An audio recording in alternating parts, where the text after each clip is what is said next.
Hello everyone, আসসালামু আলাইকুম। Welcome back to my channel experience Shashi. চলে আসলাম নতুন একটি ভিডিও নিয়ে। আজকে আমি খুব সহজে ও কম সময়ে কিভাবে মজাদার নুডলস রান্না করতে হয় সেই রেসিপি আপনাদের সাথে শেয়ার করব।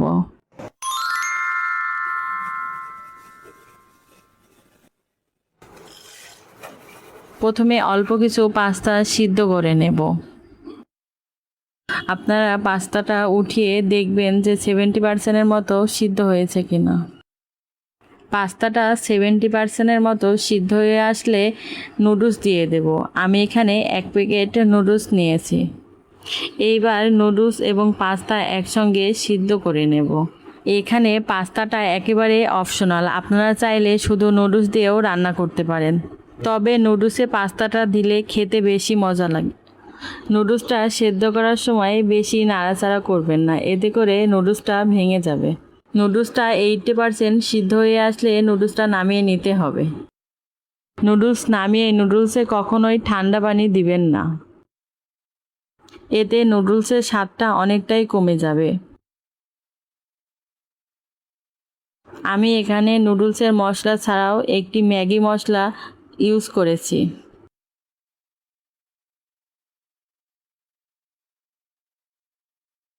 মশলাগুলো ছিটিয়ে দিয়ে কাঁটা চামচের সাহায্যে নুডলস ও মশলাগুলো ভালো করে মিশিয়ে নেব।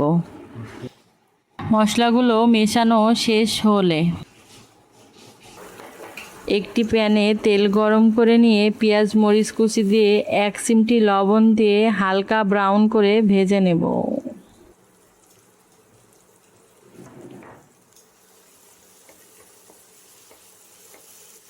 একটি ডিমে পরিমাণ মতো লবণ দিয়ে ফেটিয়ে নিয়েছি। এই পর্যায়ে ডিমটা দিয়ে দেব।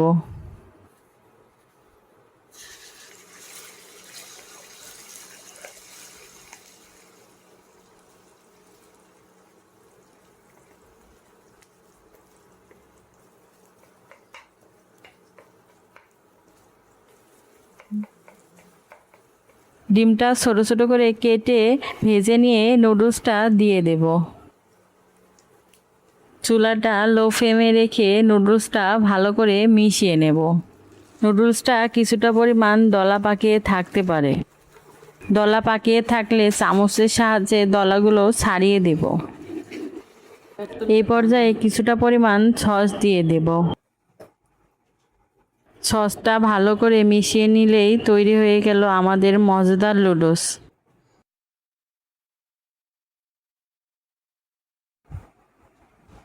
ডেকোরেশনের জন্য আমি এখানে কয়েকটি কোয়েল পাখি ডিম সিদ্ধ করে অর্ধেক করে কেটে নিয়েছি।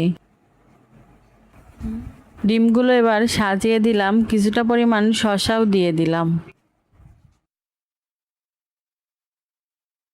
এটা স্বাদের ব্যাপারে যদি বলি, জাস্ট অসাধারণ। আজকের ভিডিও এখানেই শেষ করছি। সবাই ভালো থাকবেন, সুস্থ থাকবেন।